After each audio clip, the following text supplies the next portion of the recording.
Tudo bem? Hoje eu vou te mostrar aqui a lógica para você calcular o preço justo de uma ação.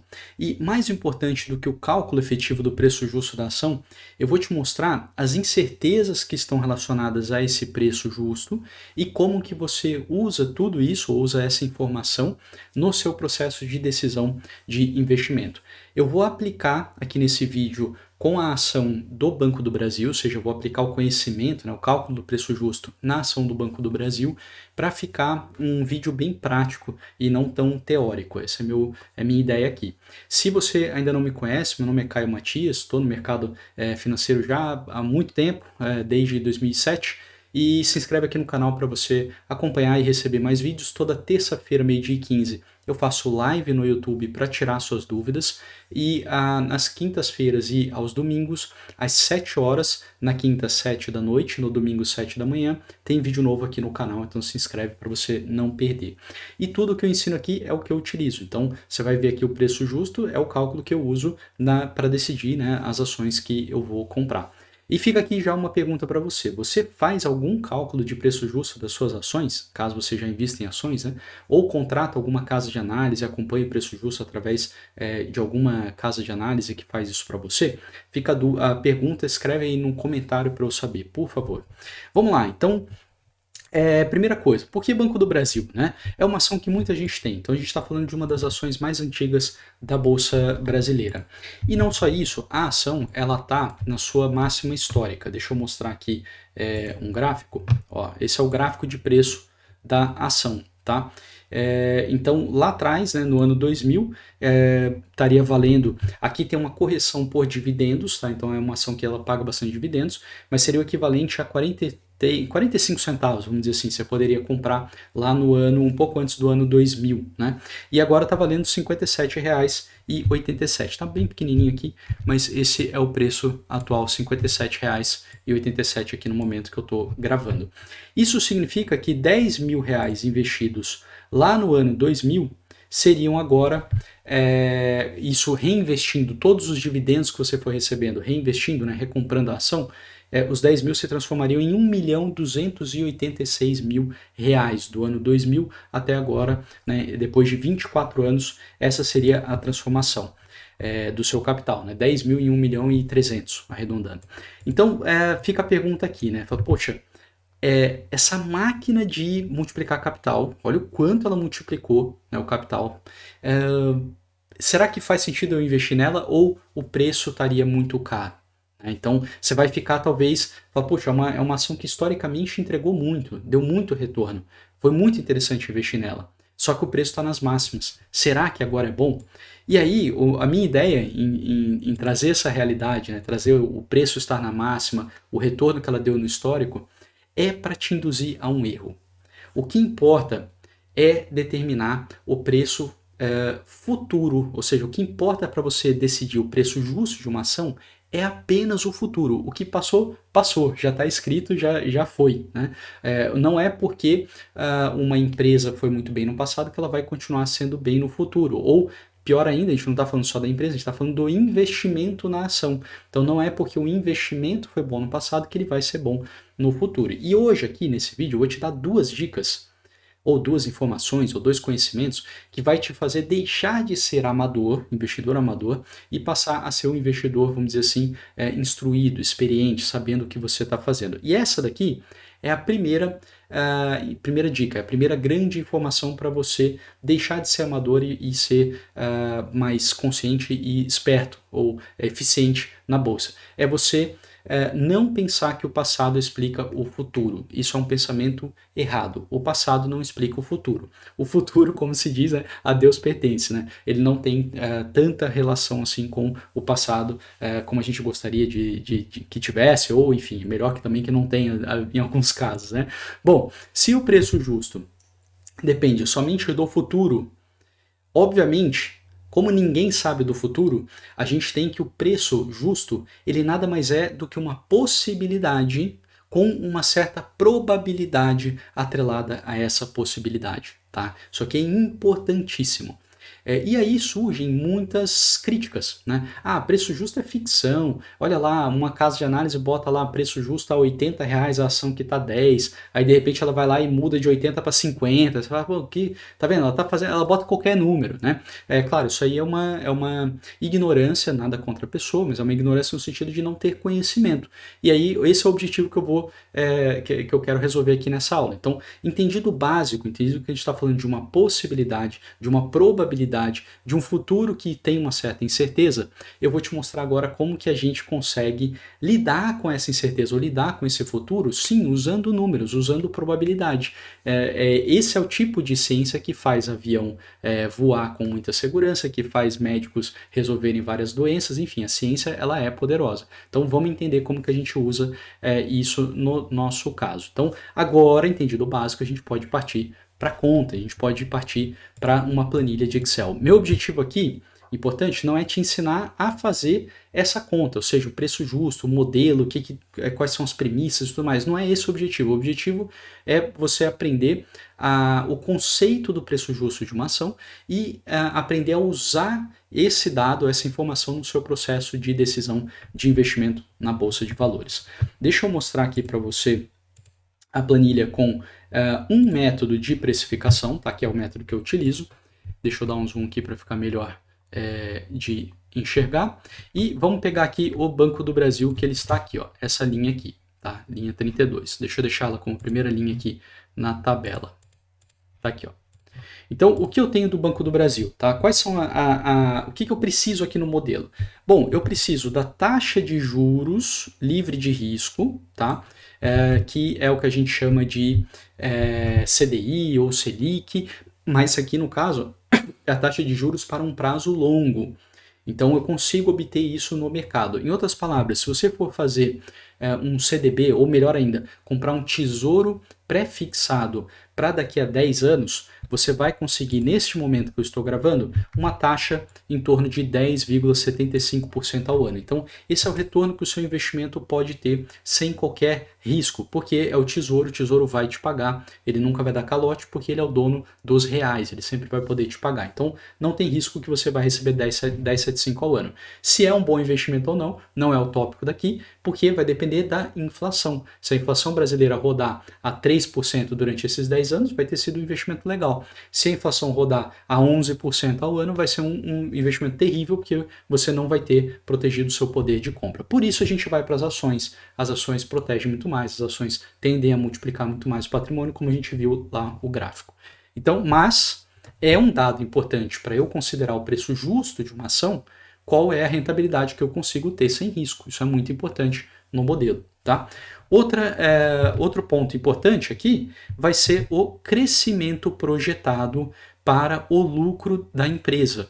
Tá? Aqui no caso eu estou projetando o crescimento dos dividendos, mas a empresa ela paga dividendos proporcionais ao lucro. Às vezes até tem um programa mesmo, um percentual fixo, por exemplo, 25%, ou em torno de 30%, ou uma faixa de 30% a 40% dos lucros a gente vai pagar em dividendos. Então, os dividendos eles tendem a subir junto com os lucros, assim como cair, caso os lucros comecem a cair. Tá? Então, esses são basicamente os dois parâmetros que a gente vai lidar aqui: taxa de juros de longo prazo e crescimento para os lucros, no caso aqui do Banco do Brasil, ou crescimento para os dividendos, no caso do Banco do Brasil. Tá? Então, essas são as premissas do modelo. Tá?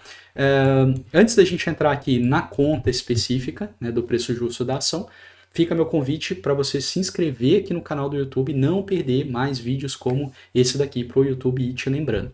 Bom, o que a gente tem que fazer então? A gente pode estimar o crescimento dos lucros, né, ou seja, o crescimento dos dividendos da empresa, porém isso é um desafio gigante.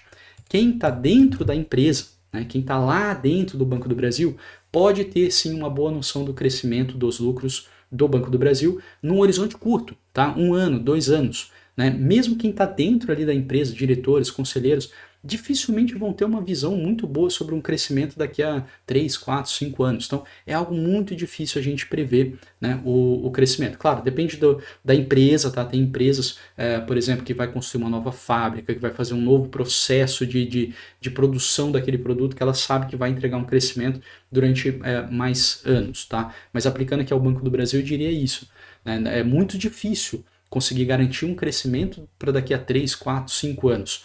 Tá? E aí imagina a gente, né, que somos investidores, que não estamos dentro da empresa, né, como que a gente vai prever isso? Mas tem uma solução, que é uma solução muito simples e muito eficaz, que é a gente encontrar o crescimento que o mercado atribui para essa ação. Então, o que o mercado acha que vai crescer, qual vai ser a taxa de crescimento nos lucros ou nos dividendos do Banco do Brasil.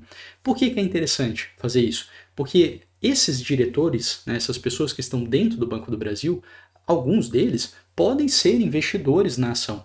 Claro, não estou falando nada ilegal, não, tudo dentro da legalidade. E não só isso, a gente tem vários investidores com muito capital, tá? A gente está falando bilhões, né, que estão em constante contato com a empresa para saber o que está acontecendo, vendo os projetos. Às vezes tem um analista ali dedicado ao setor financeiro e o fundo de investimento tem, vamos dizer, 2, 3 empresas do setor financeiro. Então você imagina, aquele analista, ele está olhando todos os dados que estão saindo, venda nova de carro, dados de inadimplência, dados de seguros. Então ele está olhando ali tudo, né, na ponta do lápis para tentar prever qual vai ser ali o crescimento do lucro da empresa. E obviamente ele está operando um volume financeiro muito grande na Bolsa de Valores. E não é só um fundo, são vários fundos que estão fazendo isso. Não só brasileiros, como também estrangeiros, porque o mercado brasileiro é bem aberto, né, de valores é bem aberto para o estrangeiro. Ou seja, a gente tem uma certa garantia que o melhor que a gente consegue prever o crescimento da empresa é o que o mercado acha. Você não consegue, não tem capacidade de prever o crescimento do Banco do Brasil melhor do que o mercado, tá? Se você for um funcionário, um diretor do Banco do Brasil, talvez você tenha, mas em geral 99,9% das pessoas aqui, né, você que está me assistindo, provavelmente não tem essa capacidade. Então vamos fazer o seguinte, a gente vai transformar o preço da ação no crescimento esperado para essa empresa. Ou seja, a gente vai transformar o preço da ação em um dado ligado ao fundamento da empresa. E aí sim, não é fácil, tá? Mas é mais fácil a gente julgar se o crescimento que está sendo esperado ele é abaixo do razoável ou acima do razoável. É mais fácil a gente julgar isso do que a gente tentar acertar qual vai ser o crescimento. Não sei se ficou claro isso. É muito mais difícil você dizer, olha, essa empresa vai crescer 25% ao ano, ou vai crescer 20% ao ano. É muito mais fácil você dizer, olha, o crescimento deve ser acima de 15% ao ano. Olha, o crescimento é muito provável que seja acima de 10%. Olha, o crescimento é quase certo que vai ser acima de 5%. Ou seja, a gente tem uma noção, né? O intervalo de crescimento é muito mais fácil de julgar do que um número de crescimento. Ou seja, traduzindo, é muito mais fácil você não tentar achar um preço justo, mas sim julgar se o crescimento que o mercado embute na empresa, ele é acima do razoável ou abaixo do razoável. Tá? E aí aqui vem a segunda dica, a gente vai entrar na planilha, a gente vai fazer essa conversão tudo para você ver.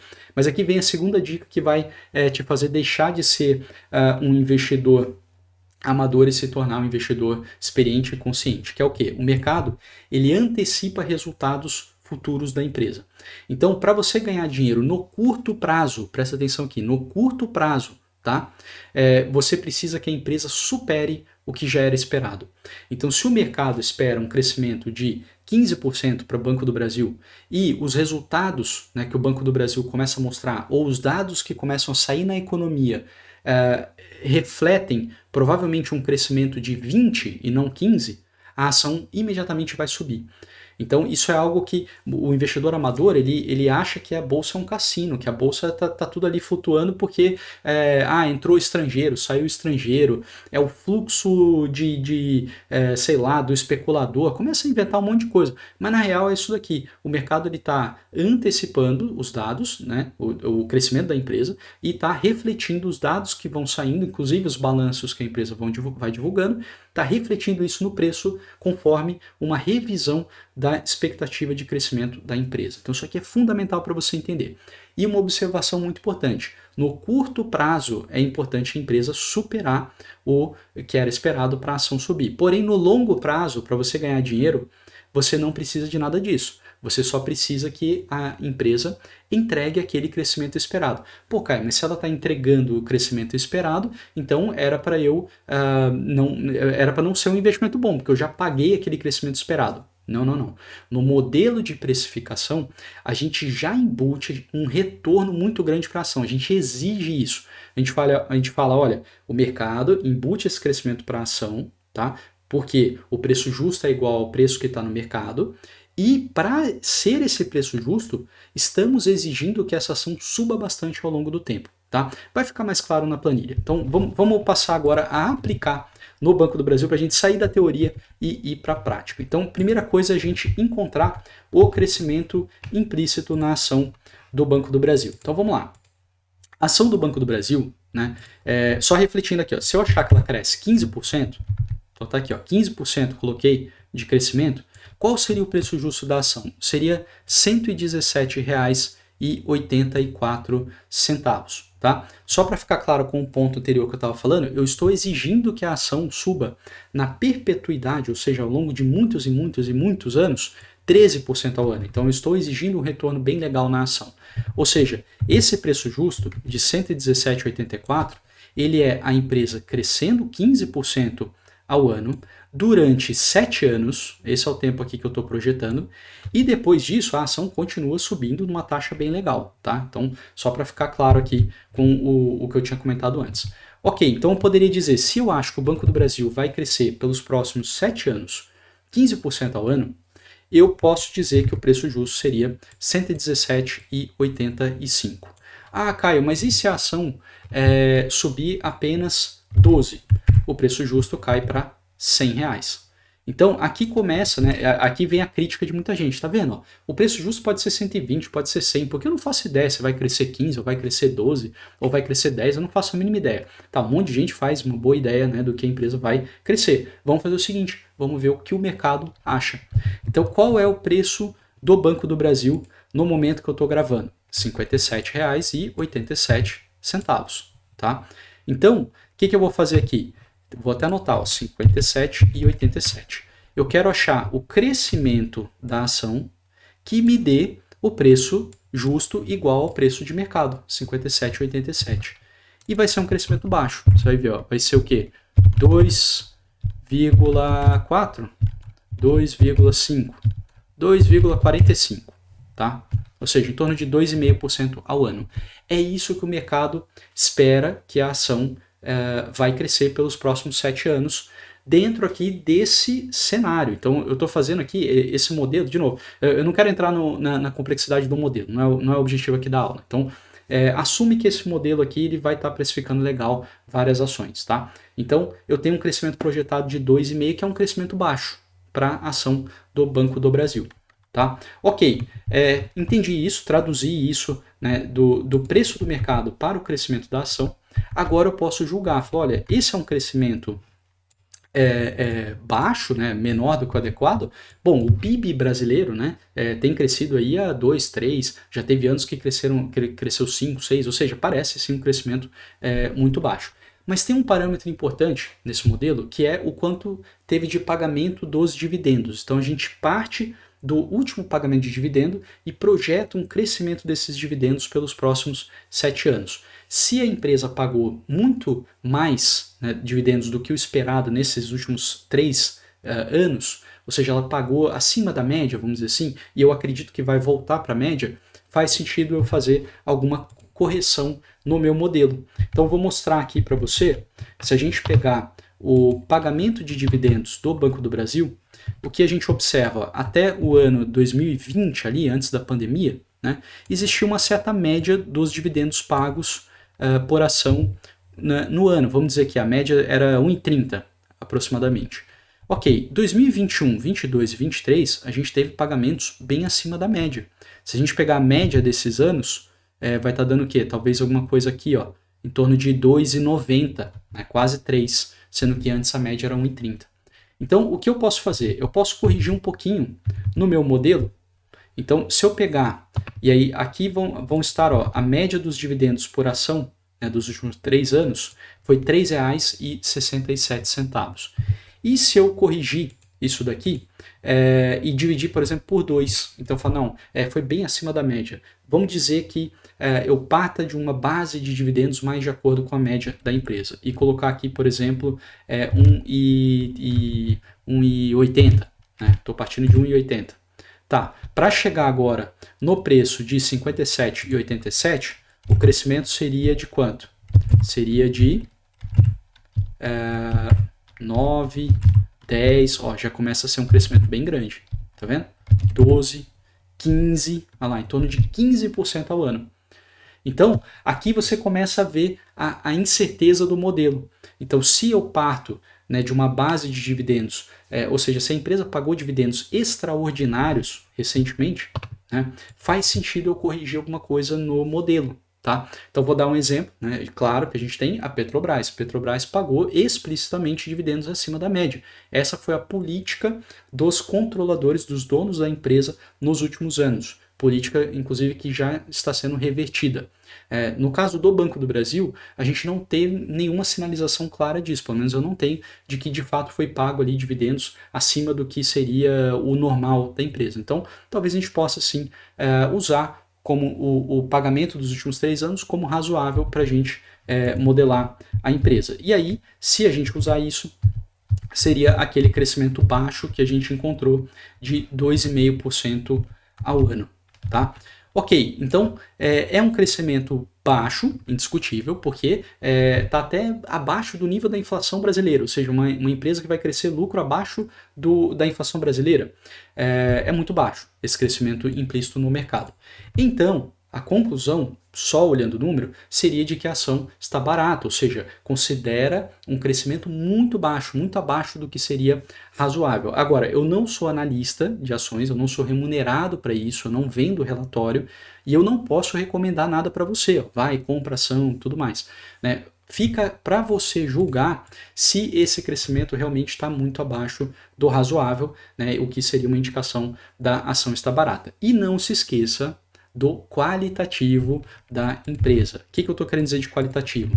A empresa é controlada pelo governo, tá? Então, ou seja, muitas vezes a empresa não vai buscar mais lucro e sim vai buscar mais votos, então tem que tomar cuidado com isso. Por outro lado, o Banco do Brasil é líder, por exemplo, no crédito agrícola. Ele tem monopólio em alguns programas que o governo faz, programas de crédito. Então, dá para argumentar dos dois lados. Fora a barreira de entrada, né? Como que consegue um banco fazer o que o Banco do Brasil faz? Não consegue, não tem como. Né? Em alguns programas são exclusivos do Banco do Brasil. Né? O governo usa o Banco do Brasil pela capilaridade dele para chegar ali no crédito, por exemplo, agrícola, que é muito forte. Tá? Então, qual era o meu objetivo aqui? Meu objetivo era te mostrar como que a precificação da ação te permite tomar decisões mais conscientes na bolsa. Com isso, você não especula, você apenas investe. Você olha ali o cenário de crescimento da ação, julga se isso é razoável, né? Avalia isso, bota ali numa planilha, chega no número, junta com as informações qualitativas da empresa e aí sim você tem uma capacidade de decidir ou de julgar que aquele investimento tem uma alta probabilidade de você ter ótimo resultado no futuro. Tá? Bom, se inscreve aqui no canal do YouTube caso você não tenha inscrito para você receber mais vídeos assim. Vou deixar um vídeo aqui exatamente sobre a análise qualitativa da empresa. Então hoje a gente cobriu um pouco da análise quantitativa, né, para você chegar no preço justo da ação, mas a análise qualitativa ela é muito importante, então vou deixar um vídeo aqui indicado para você assistir agora sobre isso. Tá?